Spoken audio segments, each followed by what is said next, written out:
नमस्ते। आज हम सभी बीए फाइनल ईयर के संस्कृत साहित्य विषय के बारे में पढ़ेंगे।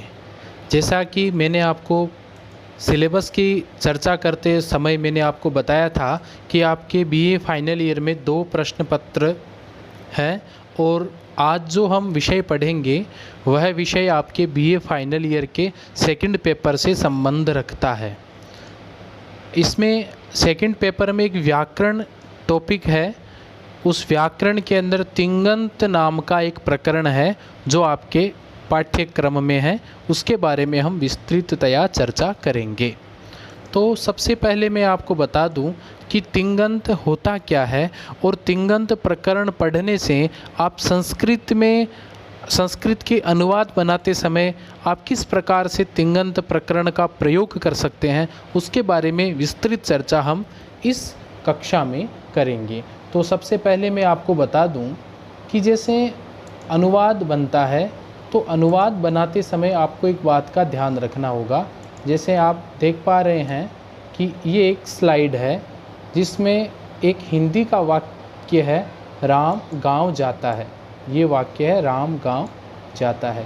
तो इस राम गांव जाता है इस वाक्य में राम है वो कर्ता है, गांव है वो कर्म है, जाता है वह क्रिया है।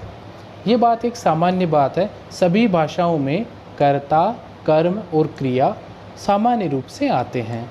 तो हिंदी का जो वाक्य है इसको जब हम संस्कृत में जब इसका अनुवाद करेंगे, ट्रांसलेशन करेंगे, तो देखते हैं क्या बनेगा।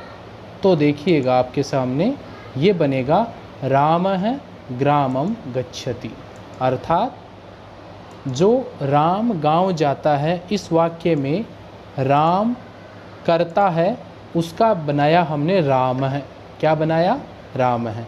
और जो कर्म है, कर्म का हमने बनाया ग्रामम। और जो क्रिया है और उस क्रिया का हमने क्या बनाया? क्रिया का हमने बना दिया गच्छति। तो इस प्रकार से राम है ग्रामम गच्छति, ये आपका संस्कृत अनुवाद बनाने की प्रक्रिया होती है। तो आप देख सकते हैं कि हिंदी वाक्य से संस्कृत अनुवाद बनाते समय कुछ परिवर्तन होते हैं। जैसे राम गांव जाता है, इसमें कर्ता का हमने रामः लिखा है, गांव का हमने ग्रामम लिखा है और जाता है का गच्छति लिखा है। एक सिस्टम के हिसाब से हमने, ऐसा नहीं अब राम शब्द राम है, रामो रामाः, रामम रामो रामान, बहुत सारे शब्द रूप बनते हैं, पर हमने रामः ही लिखा है। तो ये रामः लिखने का क्या कारण है वो हम समझेंगे। तो अब देखिएगा, एक शब्द है पद। ये बहुत महत्वपूर्ण विषय है कि संस्कृत में पद किसको कहते हैं। पद की परिभाषा है सुप्तिङन्तम पदम। एक संज्ञा प्रकरण का सूत्र है। ये सूत्र हमें पद की परिभाषा बताता है। पद की परिभाषा में यह बताता है, देखिएगा, सुप्तिङन्तम पदम, अर्थात जिसके पीछे सुप प्रत्यय का कोई सा भी प्रत्यय हो वो पद बन जाता है। तिङन्तम, या किसी के पीछे तिंग प्रत्यय है तो वह पद बन जाता है। तो संस्कृत व्याकरण में हम पद कैसे बनाएंगे, पद की पहचान कैसे करेंगे? या तो उसके पीछे सुप प्रत्यय में से कोई सा प्रत्यय है या तिंग प्रत्यय में से कोई सा प्रत्यय है। सुप और तिंग अंत वाले शब्द ही पद कहलाएंगे, उनके अलावा पद नहीं कहलाएंगे। अब देखिएगा, अपदम न प्रयुञ्जीत, इस बात को आप अच्छे से समझना। अपदम न प्रयुञ्जीत, हम हिंदी से संस्कृत का अनुवाद बनाते हैं तो ध्यान रखिएगा, हमें पद का ही प्रयोग करना है। अपदम न प्रयुञ्जीत, जो पद नहीं है उसका प्रयोग हमें कभी नहीं करना है। जैसे हमने अनुवाद बनाया था, राम गांव जाता है, तो ये जो राम है, तो यदि यहाँ पे राम है नहीं लिख के हम ऐसा लिख देते राम ग्रामम गच्छति, तो क्या वाक्य सही बन पाता? नहीं बन पाता। क्यों नहीं बन पाता? क्योंकि राम तो शब्द है, राम के पीछे जब हम सुप प्रत्यय लगाएंगे तो वो बनेगा प्रथमा विभक्ति के एक वचन में राम है, तो पद का ही प्रयोग करेंगे हम। केवल राम शब्द लिखने से काम नहीं चलेगा। तो देखिएगा, जो पद नहीं है उसका प्रयोग नहीं करना चाहिए, वाक्य में पद का ही प्रयोग करना चाहिए। ये संस्कृत व्याकरण का नियम है। जैसे हरि शब्द है तो आप ऐसा नहीं लिख सकते हरि ग्रामम गच्छति, नहीं, हरि ही विसर्ग लगाएंगे। क्यों लगाएंगे विसर्ग? क्योंकि हरि तो शब्द है, मूल शब्द है, मूल शब्द के पीछे हमें सुप प्रत्यय करना पड़ेगा। तो ये बात आपको अच्छे से समझनी है।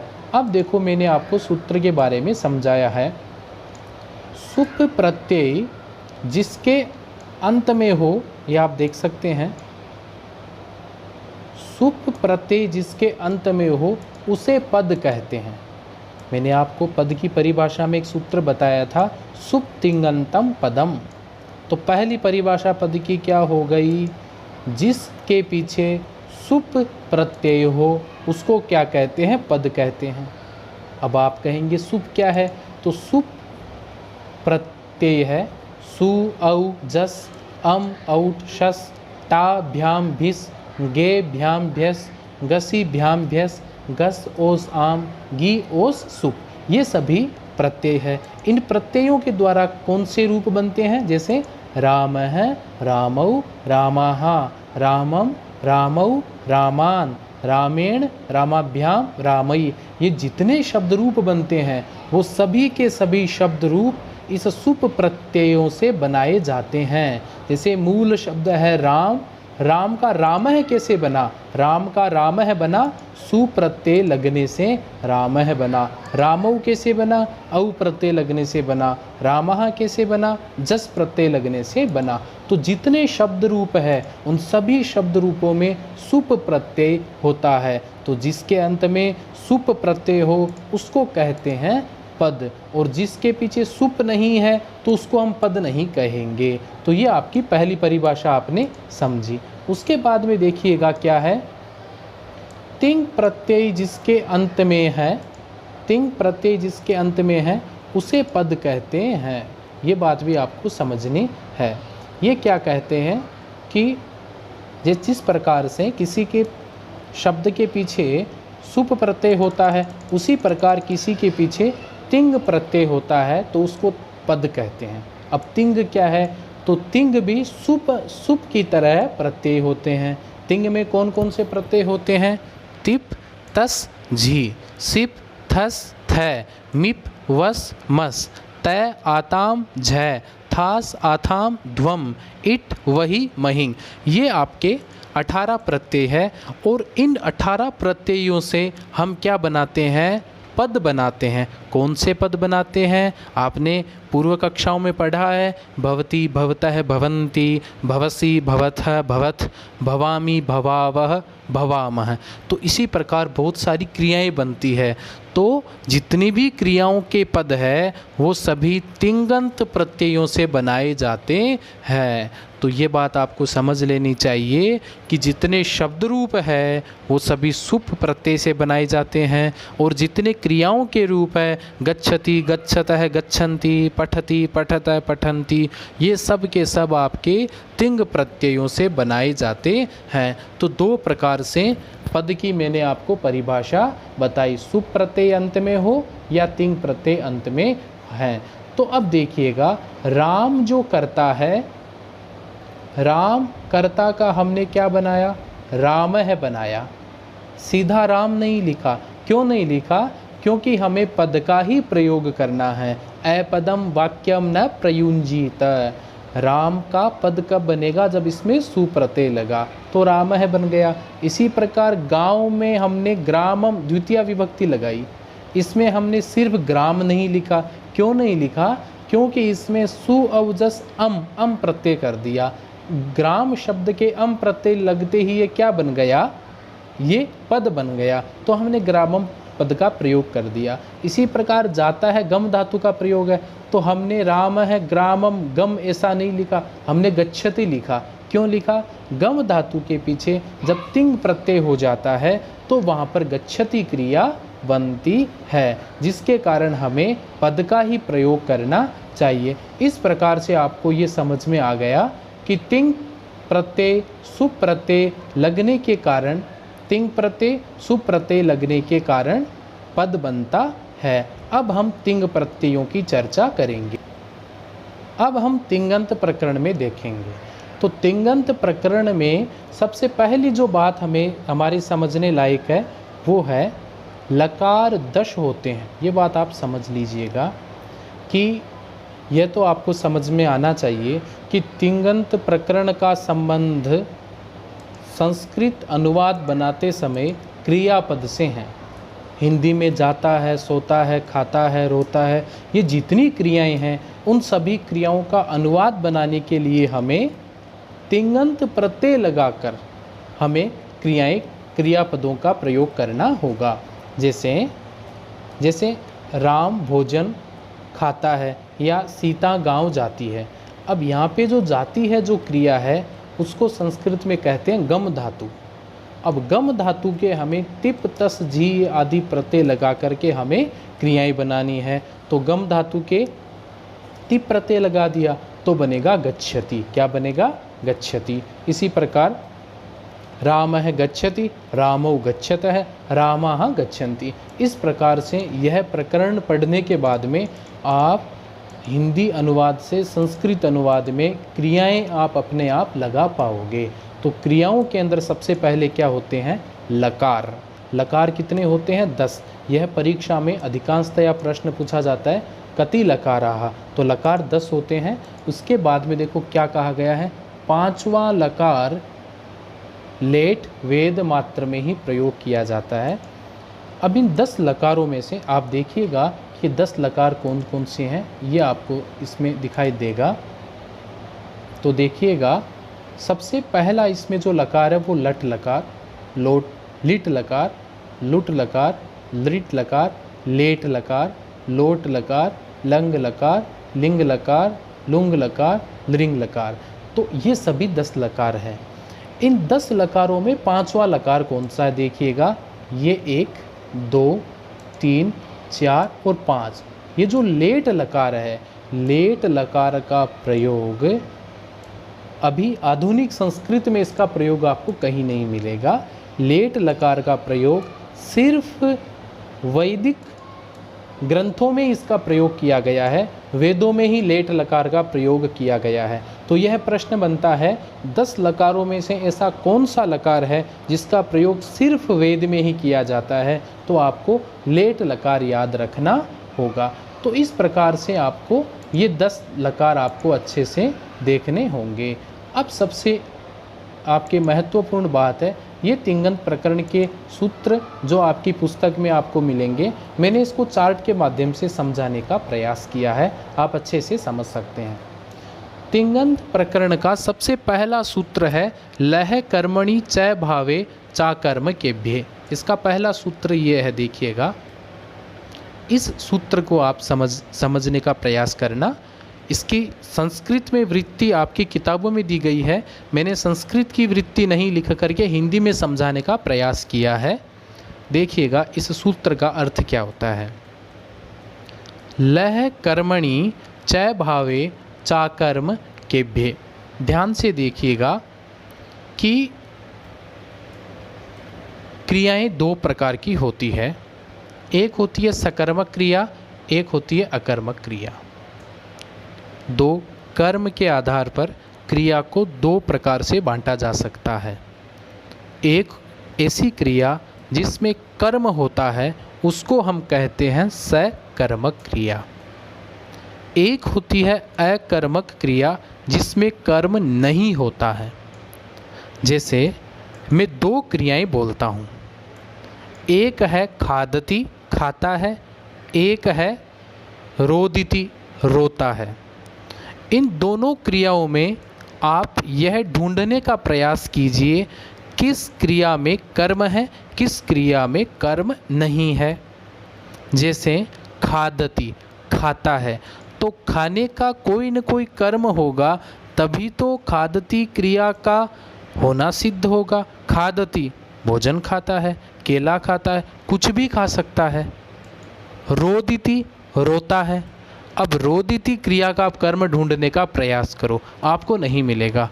रोता है, किसको रोता है ऐसा नहीं मिलेगा। खादती खाता है, किसको खाता है, केले को खाता है।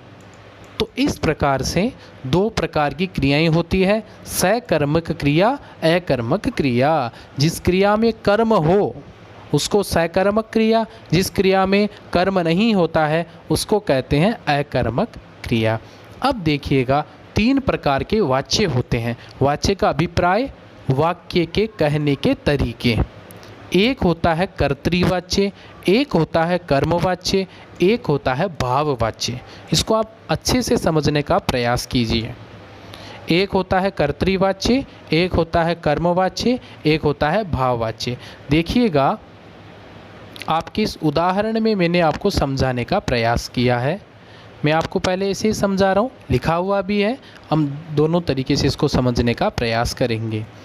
तो कर्तृवाच्य में क्या होता है, कर्ता प्रधान होता है। कर्तृवाच्य में कर्ता प्रधान होता है। कर्मवाच्य में कर्म प्रधान होता है। भाववाच्य में न कर्म प्रधान होता है न कर्ता प्रधान होता है, भाव के अनुसार क्रिया चलती है। प्रधानता किसके आधार पर हमें देखनी चाहिए। जैसे एक वाक्य बोलता हूँ, राम गांव जाता है। जैसे बालक गांव जाता है, इस वाक्य में क्रिया किसके अनुसार चली, बालक के अनुसार। बालक जाता है। यदि बालक की जगह में सीता कर दूं तो जाती है हो गया। यदि यहाँ पर बहुत सारे बालक कर दूं तो यहाँ पे जाते हैं हो गया। तो ये जो क्रिया है वो कर्म के अनुसार परिवर्तन हो रही है। कर्म कर्ता पुल्लिंग था इसलिए क्रिया भी पुल्लिंग हो गई। कर्ता एकवचन था तो क्रिया भी एकवचन हो गई। तो जब कर्ता के अनुसार क्रिया परिवर्तित हो उसको कहते हैं कर्तृवाच्य। जब कर्म के अनुसार क्रिया परिवर्तित हो उसको कहते हैं कर्मवाच्य। जैसे बहुत सारे फल राम के द्वारा खाए जाते हैं। अब ध्यान से देखिएगा, बहुत सारे फल राम के द्वारा खाए जाते हैं। इस वाक्य में राम करता है, कर्म बहुत सारे फल है और खाए जाते हैं। हालांकि आप ये कह सकते हो इसमें कर्ता तो राम एक वचन है तो खाया जाता है ऐसा बनना चाहिए, पर नहीं बना। क्यों? क्योंकि इसमें क्रिया किसके अनुसार बन गई, कर्म के अनुसार। तो इस प्रकार से कर्मवाच्य में कर्म एक वचन, क्रिया भी एक वचन, कर्म बहुवचन तो क्रिया भी बहुवचन। इस प्रकार से आप क्या कर सकते हैं, कर्म के अनुसार जब क्रिया परिवर्तित हो तब वह कर्मवाच्य बनता है। भाववाच्य में सिर्फ कर्ता होता है और क्रिया नपुंसकलिंग एक वचन बन जाती है। ये हुई कर्तृवाच्य, कर्मवाच्य और भाववाच्य के बारे में मैंने आपको बताया। आगे भी इसकी विस्तृत चर्चा करेंगे, पर सूत्र के प्रसंग में आपको दो बातें समझनी है। ये बात आपको याद रखनी है। क्या? देखिएगा कि सकर्मक क्रिया का प्रयोग कर्मवाच्य और कर्तृवाच्य में प्रयोग होगा। याद रखो, सबसे पहले हमें देखना है क्या इस क्रिया का कर्म है या नहीं है। यदि वह क्रिया सकर्मक है तो हमें सिर्फ कर्मवाच्य और कर्तृवाच्य में ही उस क्रिया का प्रयोग करना है। इसी प्रकार अकर्मक क्रिया का प्रयोग सिर्फ कर्तृवाच्य और भाववाच्य में होता है। ये बात सबसे पहले आपको याद रखनी है। सकर्मक क्रिया का प्रयोग कर्मवाच्य और कर्तृवाच्य में, अकर्मक क्रिया का प्रयोग कर्तृवाच्य तथा भाववाच्य में प्रयोग होता है। अब जरा इसके उदाहरण आप देख लीजिए। जैसे आपको एक उदाहरण बताता हूँ मैं। जैसे पचती क्रिया है। पचती कौन सी क्रिया है? सकर्मक क्रिया है। क्या पचती का कर्म है? पकाना, चावल को पकाना, कर्म मिल रहा है, ये सकर्मक क्रिया है। सकर्मक क्रिया का प्रयोग हम कहाँ कौन कौन से वाच्यों में लगा सकते हैं? कर्मवाच्य में लगा सकते हैं, कर्तृवाच्य में भी लगा सकते हैं। चलो सबसे पहले हम क्या करते हैं, सकर्मक क्रिया, पच धातु है ना, इसका हम कर्तृवाच्य में प्रयोग करते हैं। जैसे ये देखिएगा, रामः तंडुलम पचति, ये कर्तृवाच्य है। रामः तंडुलम पचति, ये कर्तृवाच्य है। अब यदि यहाँ पे रामौ हो जाता तो पचतः बन गया, यदि यहाँ पे रामाह हो जाता तो पचंती बन जाता। कर्ता के अनुसार क्रिया चल रही है ना, इसलिए इसको क्या कहते हैं, कर्तृवाच्य कह सकते हैं। आप देखते हैं जितने भी सामान्य वाक्य होते हैं उन सबको कर्तृवाच्य कहते हैं। अधिकांशतया हम कर्तृवाच्य का ही प्रयोग करते हैं, है ना। चलो, इसके बाद में तो सकर्मक क्रिया पच धातु है, उसका प्रयोग कर्तृवाच्य में हमने कर दिया। इसके बाद में देखते हैं कर्मवाच्य। तो कर्मवाच्य में देखिएगा, रामेण तंडुलम पच्यते। अब पच धातु है, वो जो सकर्मक क्रिया है, उसका प्रयोग कर्मवाच्य में किस प्रकार से होगा। अब देखो कर्मवाच्य में क्या होगा, रामेण तंडुलम पच्यते, राम के द्वारा चावल पकाए जाते हैं। अब इसमें रामेण में, रामेण क्या, कर्ता का तृतीय विभक्ति में परिवर्तन हो गया, और यहाँ पे पच्यते, अब यहाँ पे किसका प्रयोग, कर्मवाच्य में पच धातु का प्रयोग कर दिया। तो पच धातु सकर्मक क्रिया है, उसका प्रयोग हमने कर्तृवाच्य में भी कर दिया, कर्मवाच्य में भी कर दिया, पर अकर्मक, पर इसका प्रयोग हम भाववाच्य में नहीं कर पाएंगे। अस्तु, उसी प्रकार से हस धातु है, हस धातु अकर्मक क्रिया है, हंसना। तो हंसने का कर्म ढूंढो, राम हंसता है, तो राम किसको हंसता है, कर्म नहीं मिलेगा, तो ये क्रिया क्या है, अकर्मक क्रिया है। और अकर्मक क्रिया का प्रयोग कहाँ कहाँ प्रयोग कर सकते हैं हम, अकर्मक क्रिया का प्रयोग हम कर्तृवाच्य और भाववाच्य में ही कर सकते हैं, इसका प्रयोग कर्मवाच्य में नहीं कर सकते। तो देखिएगा, हस धातु अकर्मक क्रिया, राम है हसति, राम है हसति कर्तृवाच्य में बन गया, रामेण हस्यते भाववाच्य में बन गया, रामेण हस्यते भाववाच्य में बन गया। पर देखिएगा, हस अकर्मक क्रिया का न तो प्रयोग कर्तृवाच्य में, कर्तृवाच्य में, भाववाच्य में, कर्मवाच्य में इसका प्रयोग नहीं है। ये देखिएगा, कर्तृवाच्य में क्रिया कर्ता के अनुसार चलती है, ये मैं आपको बता चुका हूँ। कर्मवाच्य में क्रिया कर्म के अनुसार चलती है, ठीक है। भाववाच्य में क्रिया प्रथम पुरुष एक वचन में ही रहती है।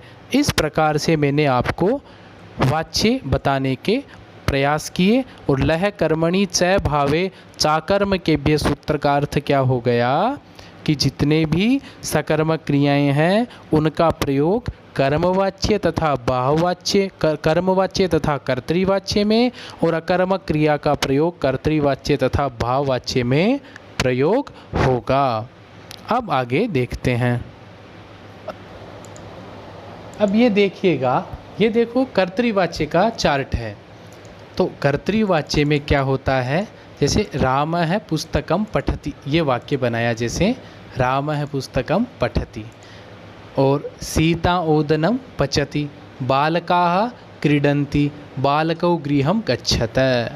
सीधी सी बात यही है कि कर्तृवाच्य में कर्ता में हमें प्रथमा विभक्ति लगानी है, कर्मवाच्य में द्वितीय विभक्ति लगानी है, और क्रिया में कर्ता के अनुसार क्रिया हो जाएगी।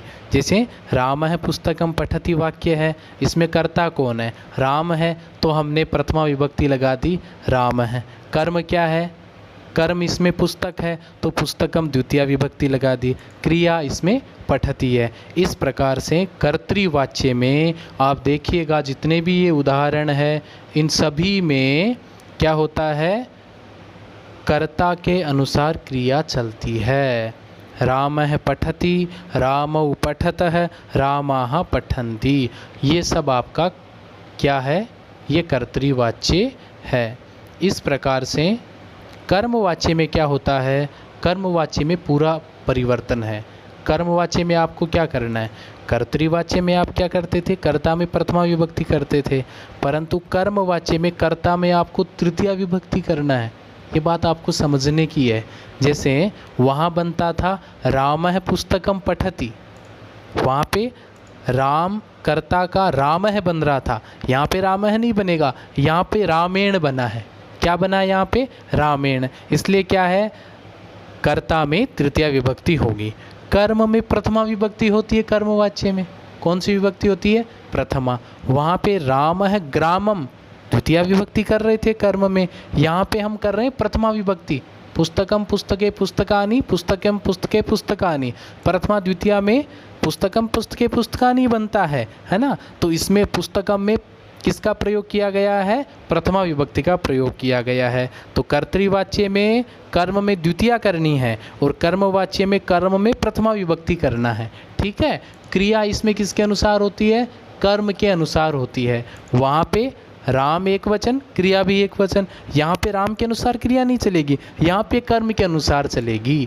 जैसे आपको बता दूँ, एक देखिएगा, जैसे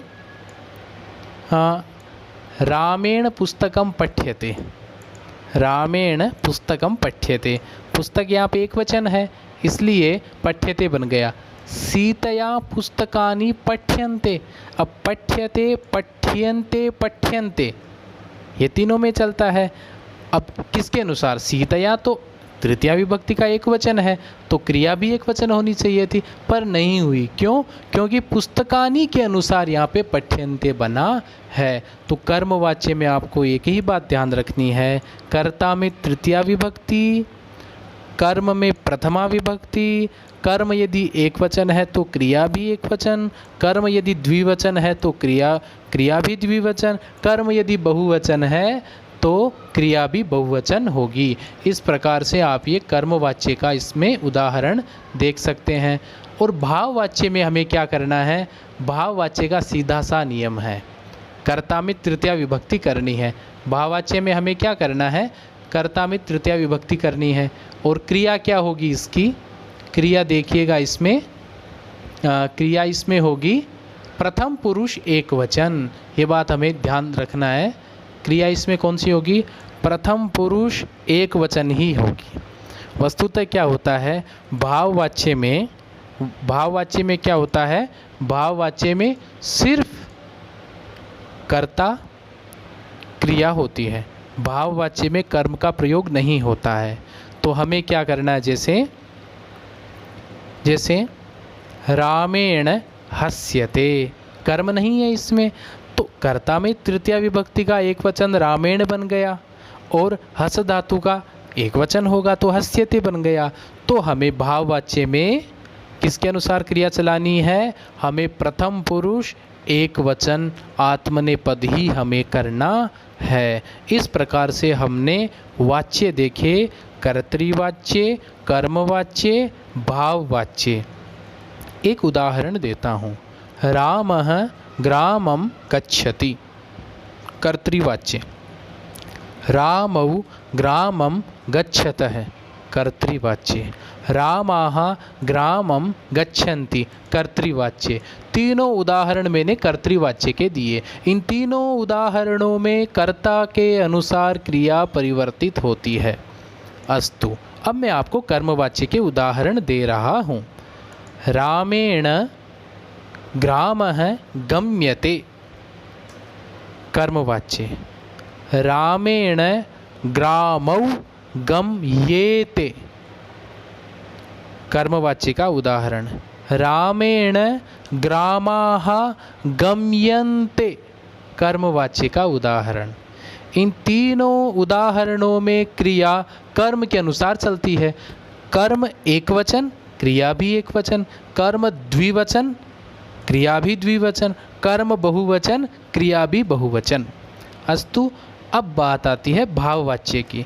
भाववाच्य में सीधा सा सिस्टम करना है, कर्ता में तृतीया विभक्ति कर दो। जैसे बालकेन, क्रिया एक वचन होगी, हस्यते। इसमें भाववाच्य में आपको कोई भी क्रिया परिवर्तन नहीं करनी है, सिर्फ आपको एक वचन का प्रयोग करना है। बालकेन हस्यते। इसी प्रकार से बहुत सारे रूप बना सकते हैं। अस्तु, तो आज के इस कक्षा में हमने संस्कृत व्याकरण में पद का ही प्रयोग करना चाहिए। पद दो तरीक़ों से बनाया जा सकता है, सुबंत और तिगंत। सुबंत का उदाहरण रामः रामौ रामाः, ग्रामः ग्रामौ ग्रामाः, बहुत सारे उदाहरण बन सकते हैं। तिङन्त का उदाहरण भवति, भवतः, भवन्ति, पठति, पठतः, पठन्ति, ये सब पदों का ही प्रयोग करोगे आप, बिना पद का प्रयोग कभी नहीं करना है। सीधा राम लिख दिया, गलत। सीधा गम लिख दिया, गलत। गच्छति लिखो या रामः लिखो, पद का ही प्रयोग करना है। उसके बाद में हमने तिङन्त प्रकरण पढ़ना शुरू किया। सूत्र था लह कर्मणि च भावे चाकर्मकेभ्ये। सूत्र क्या कहता है? सकर्मक क्रिया, अकर्मक क्रिया। सकर्मक क्रिया का प्रयोग कहाँ होगा? कर्तृवाच्य, कर्मवाच्य, भाववाच्य में नहीं होगा। अकर्मक क्रिया का प्रयोग कर्तृवाच्य और भाववाच्य। इस प्रकार से आज की कक्षा में हमने तिङन्त प्रकरण के बारे में पढ़ा। अग्रिम कक्षा में और भी ऐसे विषय पढ़ते रहेंगे। अस्तु, धन्यवादाः।